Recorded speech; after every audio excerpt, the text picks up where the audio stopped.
Welcome to UWS Weekly, a show that is dedicated to covering United Women's Soccer, a national pro-am league with your host, Jonathan Ward. Each and every week, we will highlight players, supporters, and staff of the clubs we all pride ourselves to support in North America. The UWS is a league that is committed to advancing women's soccer. Good evening, soccer fans. We are back. The United Women's Soccer League is in full effect as we gear up for the 2024 Summer of Soccer. Excited to have you. My name is Jonathan Ward.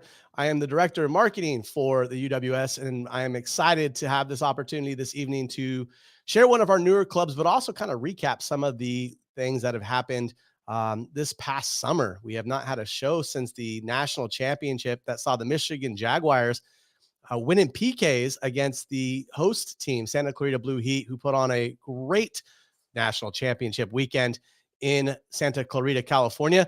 And we are excited to have them continue forward with us, going on and on as we get ready for the 2024 season. Michigan Jaguars, however, are those defending champions. Things will be thought of. They'll be looking for ways to repeat. They're a great team, a great community, and we're excited to see what they do in 2024. But joining us in 2024, we're excited to have the Hudson Valley Crusaders from League Two, who will promote themselves this year after a 5-1-0 record in League Two as the Northeast champions of UWS up in the Eastern Conference of League Two. 24 goals for, 2 against. A really, really good, solid team looking to kind of do the same thing that we've seen with clubs like Coppermine out of the League Two, coming in and trying to make a name for themselves in League One. But without further ado, I would love the opportunity to bring on Hannah Esley, who is the founder, owner, and a player for the team, as well as head coach Mitchell Kanzanjian. All right. Hey, guys, how's everything going? Good. Doing well. How are you? Doing well. Thanks for taking the time to join us, you two. We're really excited to have you guys, not just on the show, but a part of the community for UWS, coming from League Two, looking to see what you guys are able to accomplish in League One after a successful year. The question is, can it continue? But let's get into some questions and tell us a little bit, Mitch, Hannah, about the 2023 campaign that saw you guys win the Northeast Championship. It's all you, owner. All right. Yeah. Well, that was our third season in the League Two. Mitch's first season as a coach, very successful first season with us. And we had a lot of returners and brought in a lot of new faces. And I think the culture of the club really developed with the positive environment that we foster. And a lot of players were really committed, showing up to all the practices, traveling down to New Jersey, making a lot of trips. And they came and gave it their all, and it paid off for them. So tell us a little bit about that environment, Mitch. What makes it so, coming from a military background as you have, what makes such a environment positive, but yes, supportive for these young athletes? Well, one of the really unique things that I experienced as a coach, and it was really unique even, looking back and reflecting on my experiences as a player, was kind of the culture that I was inheriting with the Crusaders. We didn't bring back everybody who had been there the year before, but I believe we brought back 13 returners. And when I talked to all of them before we even had our first training, the one thing that they told me was they want to maintain the culture that they have, the supportive culture that they have, how friendly everybody is with each other, the lack of toxic competition. And I really, still to this day, try to do my due diligence to preserve that for them, because I had been a part of clubs where, we have there's a lot of competition with it when you start getting those high level players. And I was there. I'll give you one example of what I think really defines the culture of the club for the Crusaders. We had our youngest player. Her name was Jill. She was a junior in high school. She was kind of just a practice squad player for the first half of the season. And then 1 week in training, she was the best player on the field. She showed up. She was swerving balls from like 30 yards out. She was pummeling them in the net. She was really just crushing it. So I pulled the forwards aside and I said, hey, look, Jill is earning minutes this weekend, and it was against the reigning defending champions at the time, Still United. So it was arguably our most important game. I'm like, Jill's earning minutes. She's going to come in. And if she's earning minutes, that means that somebody here is going to lose minutes. And I kind of expected, a younger player to be taking, at the time we had our D2 striker, Sarai, to kind of, be a little apprehensive towards Jill. But it was quite the opposite. Everybody was so happy and so supportive of her. She came in, she scored. She should have had a hat trick, but missed the pen, blasted off the bar, but she scored and arguably helped us secure the league title, early on in that season, kind of setting us apart and giving us that advantage over the defending champions. And everyone was very supportive, and, everybody was cheering the loudest for her and super happy that she came up and continued to play. So I think that's a really good example of kind of what defines that culture at the Crusaders.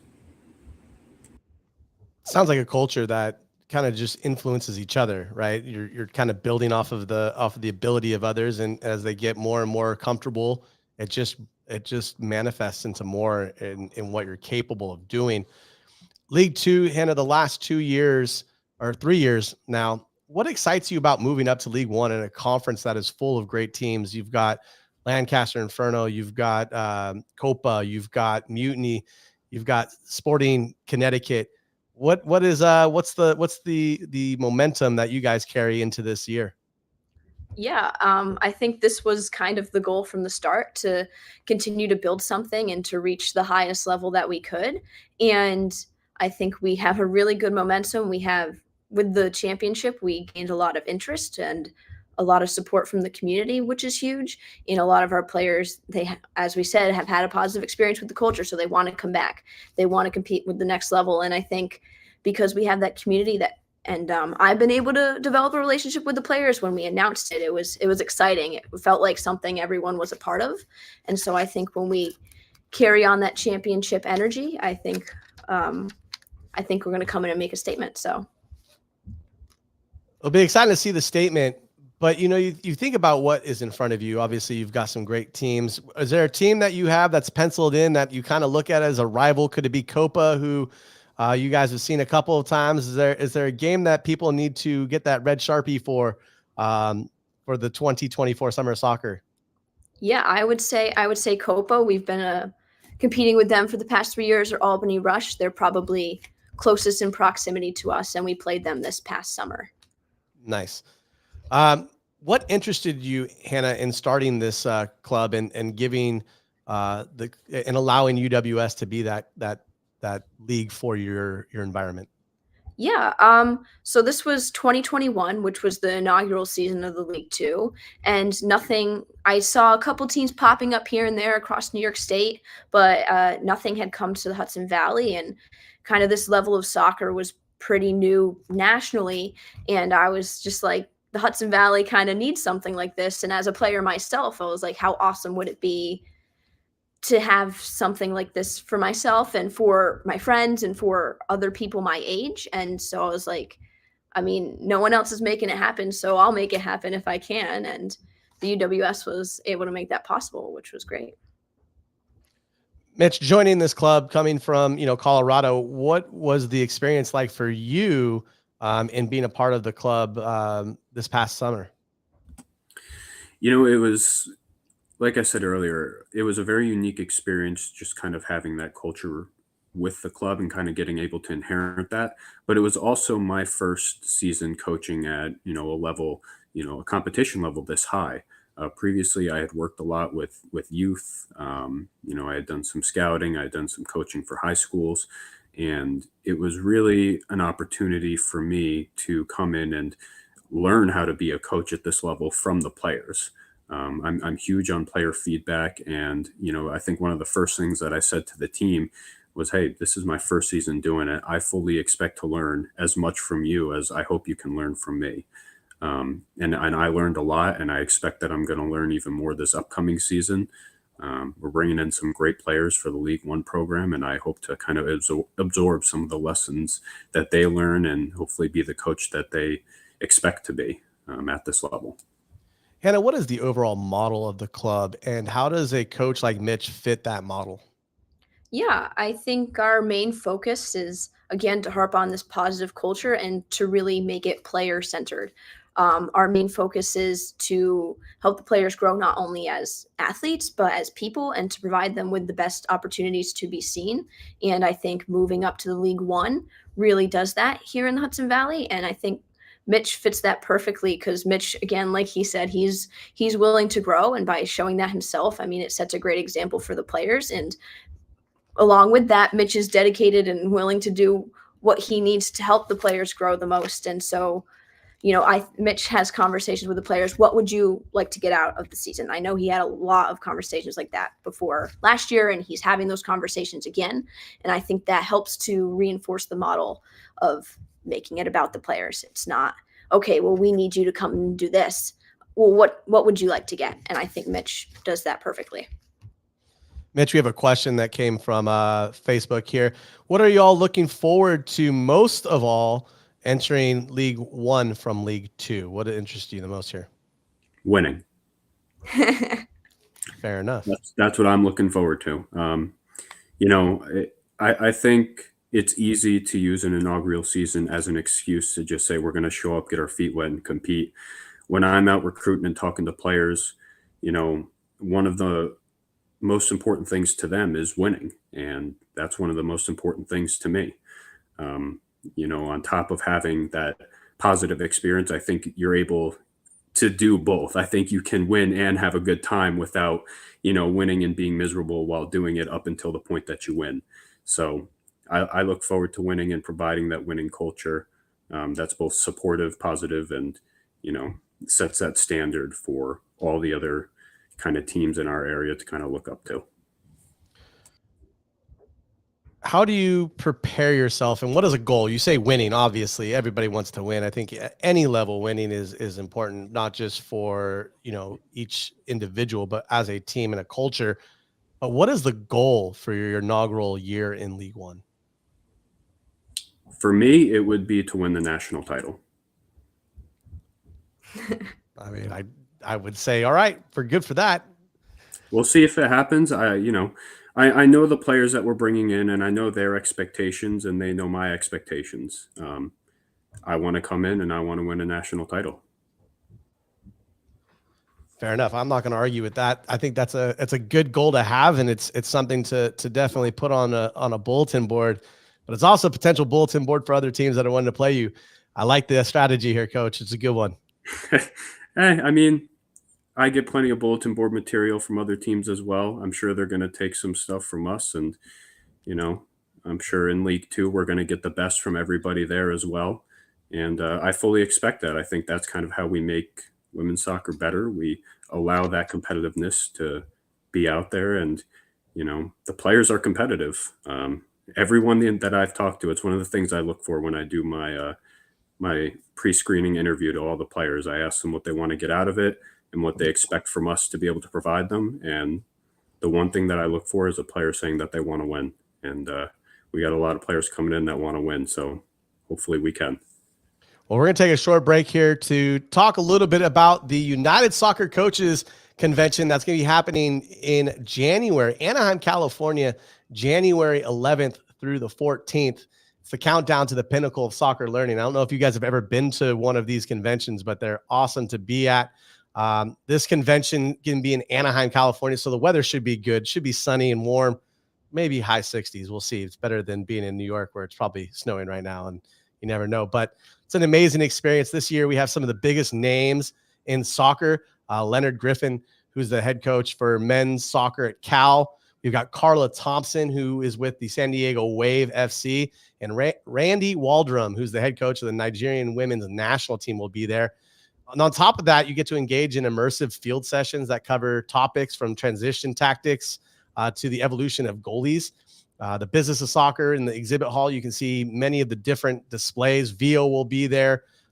Duke Tig will be there. We'll have a lot of the groups and companies that we work with personally there as well, on top of UWS.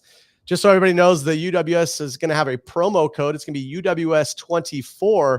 Get a special price of $425 as prices will jump December 13th. But just in case you needed more, here's a short little clip of what they offer for this upcoming campaign. Let's see if I can get the video. Of course, the video doesn't. Well, there we go. All right, give me 1 second. Sorry, everybody. Here we go.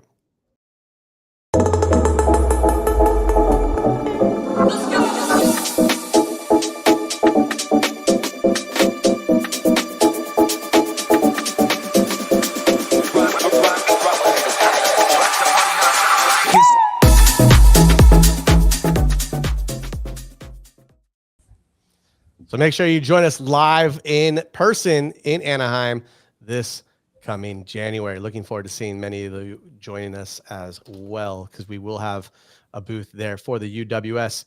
Back to kind of the Hudson Valley Crusader mission here. What makes soccer in the Hudson Valley different than other parts of the country? Obviously, everybody has their own ideas and values, but what separates Hudson Valley from everybody else? Yeah, I can take this one. I think there's kind of this, before we had a lot of opportunity in the Hudson Valley, it's like there's this small community of people who would travel a long ways. And I think now that we have a lot more and it's grown, there's a stronger support for it, because I think when you see things like this in a smaller community, people tend to rally around it. And I think we're a little unique, as a lot of other programs are in more populated areas. And so I think we've been able to foster sort of this small community on a large scale. And I think that brings something really unique to soccer, and sort of, again, more of a community. How do you expect to grow as a team and a community this summer? Do most of these players that you guys are bringing in, do they play together at college? Have they played together at the youth level? How is this going to work? I would say a lot of them have played either with each other or against each other when they were younger. One of the great things about the Hudson Valley that kind of goes into your previous question, while it is a small community and it's not as densely populated as a lot of other places, there is so much high-level talent and so many high-level youth development programs in the area. You know, you have, I have a whole list of every D1, D2, D3 player. We have something, there's like 870 that I could find. I'm sure there's more, but that I could find 870 different players at various different levels that come from within, I think it's a 2-hour radius of where we train. So there's a ton of great youth development programs, and I think that makes kind of the area pretty unique. But everybody has kind of played against each other, played with each other, and it's largely how I've been able to recruit this year. I get to, I talk with some players and who have been a part of our program, and I'm like, oh, hey, I see that you played with so-and-so in high school. Can you reach out to them, see if they're interested? And they're able to do that. And then, you kind of build these connections, build this little network, and build these relationships. And you're able to bring in, a lot of those players who, like I said, they're very familiar with each other. What is the strategy for the club as it concerns perhaps developing youth talent in the area? Are you looking to maybe use the League Two team as kind of an opportunity for those junior, senior, potential community college players to get an opportunity to play for the League One team in the future? Yeah, I think this year we in November, we launched our mentorship program, which is geared towards those high school players. They will be paired up with an older, more experienced, in college, out of college player who has been through the recruiting process, been through a lot of college, and can advise these younger players on how to get recruited where they want to get recruited, all those sorts of things. How can they improve in their position? Any questions that they may have about what's the transition like? Those mentors will be there for those players to help walk them through that process. And so we're going to have a handful of those mentees as a part of our League Two and even potentially League One program training in there, with that opportunity to earn minutes and come play at a competitive level and challenge themselves. So, I mean, the best way to get better is to play with people better than you. And so these young players are going to come in, they're going to have great talent to work with, and it's going to be a great way to prepare for college. Well, that definitely just answered my next question. Was it how is the club helping advancing the game of women's soccer, and at the same time, its players? So you've answered multiple questions with that one answer, Hannah. I appreciate it. Um, Mitch, is there a certain quality that you look for in a player when you're either recruiting or evaluating talent? What's the quality? What are you looking for in that individual? Well, it all starts with, I kind of mentioned it earlier, it all starts with kind of that pre-screening phone interview. Every single player that has ever wore a Crusaders jersey while I was the coach, and every single prospective player that wants to wear one, has to talk to me on the phone for much longer than they probably want to. Uh, I have a ton of questions for them. I go back in their history. I watch their film. I'll watch some games before I talk to them, and I'll point out some moments, and I'll ask them their thoughts on it, because I kind of want to know their thought process behind certain decisions that they may have made. Um, and it's also a good opportunity for me. It's kind of selfish as well, where I get to learn from the player. Maybe I wasn't considering, like, I'll use an example. The other day I was talking with this player. She goes to JMU, and she cut onto her left foot in a situation where I thought it would be a little more advantageous to take the ball on her right and go down the side of the field. And I asked her, I'm like, well, why did you do it this way? What were you thinking in that moment? And she knew exactly what I was talking about. She explained to me why she decided to do that instead of that. And I was like, well, yeah, the thought process was there. You knew what you were doing. It was a conscious decision. So I look for players that like to think. And I look to players who like to challenge me as a coach. I don't want players who are just going to do, whatever I say without, giving me feedback or saying, I don't know if that'll work. I think players and coaches see the field from different perspectives. Players see it from an on-field perspective. Coaches see it from a sideline perspective. And in order to be successful, you have to be able to communicate with each other and not let egos get in the way of that. So, that's quality I look for in a player, and I try and make sure that they have the right personality for that when talking to them on the phone. Are they quiet? Are they willing to talk about those moments? Are they willing to explain their thought process? Kind of how do they approach talking to me as a coach? So there's a lot of different qualities that I look for, and a lot of different things that I look for. But I would say personality and how they respond just with communicating with me is what I look for most. And I'm going to put you on a hot seat real quick and ask you a question. Mitch comes from Colorado. He's got an extensive background in coaching college and youth development. What made you as a owner and as a founder of Hudson Valley, what made you want to bring him into your culture? Yeah, absolutely. I spoke with a couple coaches the year prior to bringing Mitch on, and I think the one thing that stood out when I spoke to him was his passion for the sport and like his willingness to kind of learn and take in player perspective. That was something really unique that I hadn't encountered in a conversation with a coach. And a lot of the times, in the conversations I had with other people, they were 5 to 10 minutes and, oh, what's the commitment look like? What's the pay look like? XYZ. But with Mitch, I think we ended up talking on the phone for 45 minutes, and whatever about where we want to see women's soccer go, what we think the player coach dynamic should look like, all those things. And I was like, okay, this guy's really passionate about the sport and he's dedicated to it. And that's something that was really unique and I think works out really well. So What should fans be excited about this coming summer? What should they be looking forward to for Hudson Valley Crusader soccer? yeah, so I think we're bringing a lot to the game day experience this summer. We recently just partnered with a local TV station to broadcast our games on TV this summer locally. So I think we're going to add a huge aspect to that broadcasting with commentators, pre-game, post-game interviews, and with the League One, League Two, we'll have double headers, so a full game of soccer at SUNY New Paltz. So the college has been really great to work with, and they're on board with it. And so I think it'll be a lot of fun to come. If you can't come, you can catch us on TV, on YouTube, and I think the players should be excited. The community should be excited to just kind of hopefully put Hudson Valley on the map. So. Last question before we get into the Bino hot seat. What does community mean to each of you? Yeah. So I think just community within our team, and then community with the Hudson Valley. Just kind of, we're all sort of, at least at the Crusaders, a group of people were working towards this common goal of one, improving all of us, improving as a coach, improving as an owner, improving as a player.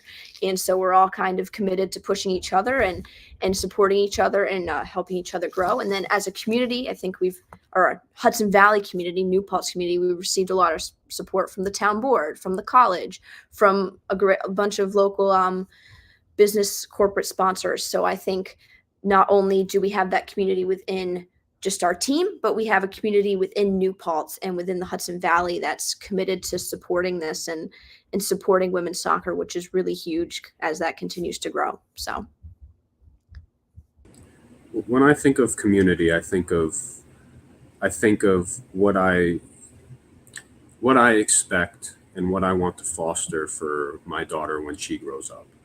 Right now, she's 2 years old. She's still interacting with the world, but a big reason why I got involved with women's soccer was because of that. I had previously worked on the men's and boys side, and I started to see the lack of opportunity and the differences between men and women's soccer in America. And I looked at my daughter and I'm like, well, I don't want her to be at a disadvantage just because, she's a woman. So I want to go and take, the scouting network I was building at the time and completely convert it to women's soccer, because one like that didn't really, exist.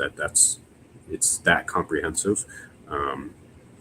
So really, when I look at what Hannah's doing with the Hudson Valley Crusaders, and not just providing players, with a free opportunity to come and play, which I think is very unique and kind of the direction that America as a whole should turn to, with similar to what the rest of the world for the most part does. But with what she's providing them off the field, she's a member of the, it's Dutchess County Community Commerce, right? And she's able to, potentially work with them and provide opportunities for internships for players during the summer, or job opportunities, and kind of, keeping them in that area. Because I remember when I was younger, everybody wanted to leave, and I did leave. I left for 8 years. There wasn't really anything around, and Hannah, she's staying around. She's staying here, and she's building something up that, makes me really happy and proud to be a part of, because it's ultimately building a community I want my daughter to be a part of. Well, some good answers. I'm excited to see what Hudson Valley has this summer of soccer 2024. Hopefully we are able to see you guys at the national championship as we get closer to July. Never know what's going to happen. You can always have a wrench, could go undefeated, could have some games where it's up and down. You never know. It's just week by week is what we've got. But before I let you guys go this evening, I got to put you on the hot seat. So tonight's hot seat is, as always, brought to you by Bino. Check them out, binoboard.com, the best flick game in the world. Give them a try at binoboard.com. But let's get into some questions real fast. Hannah and Mitch, I'm going to ask a question. You got to answer. Whether it's, or you could pass. You could pass on one question if it doesn't meet what you think you should be answering. But my first question is, what topping doesn't belong on pizza? Pineapple. This was a debate at practice one day, actually. Onion. All right. Onion and pineapple. Who plays you in a movie? Pineapple. You don't agree with the pineapple? Oh, man. I don't agree with the pineapple. Oh, boy. Some people might judge you on this one now. Who plays you in a movie? I might have to pass this one. I don't know. Jose Mourinho. Oh, Jose Mourinho. All right. Soda or bubbly water? Neither. Yeah, I don't. Soda if I had to choose. Is black licorice good? No. No. My favorite question, what is the worst soccer specific test and why? Beep test. Beep test, yeah, the beep test. Beep test. And why? We did it. The Army tried to institute or implement it, and I remember I was in young NCO at the time, and I remember doing this, and I'm like, what is this measuring? This isn't measuring my endurance. This is just measuring like my attitude. And like, I feel like if I'm being judged for my attitude at this point, like, what am I doing? And I think the beep test, I think it's overused and it doesn't really do as much as people think. And the same answer, same way. It's such a mental game. Such a mental. It is mental. That is for sure. It does drive people mental. Last question, and you might find some people giving you a follow or two. What is your favorite professional team? Liverpool, I think. Liverpool. In England, I would have to say Millwall. Other than that, I would say Juventus. Juventus. All right. Well, you guys survived the hot seat. Hopefully, it wasn't too hot and got you through it. Before we go, how can people find out more about Hudson Valley Crusaders soccer and get in touch with you if they're going to be traveling and perhaps want to do a tryout? Yeah, so they can visit our website, which is hudsonvalleycrusaders.com. And then more specifically for tryouts, they can go to hudsonvalleycrusaders.com/tryouts. And there's information about our tryout, which is on Thursday, December 28th at the Net Sports Complex, which is in LaGrange. It's from 6:30 to 8. 6 if you're a goalkeeper. We have a little bit of a goalkeeper session beforehand. So, and they can also follow us on Instagram at HV Crusaders, or on Facebook, which is the same, HV Crusaders, which we continue to post updates about tryouts, about whatever's going on.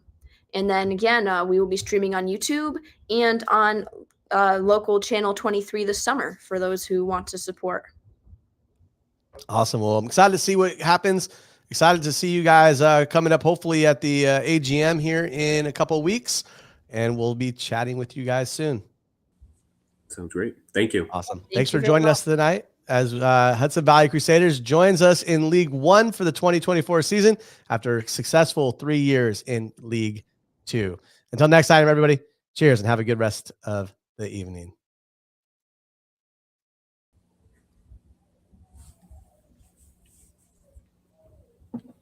All right. There's a video that's supposed to be playing, but I guess it's not. Nope.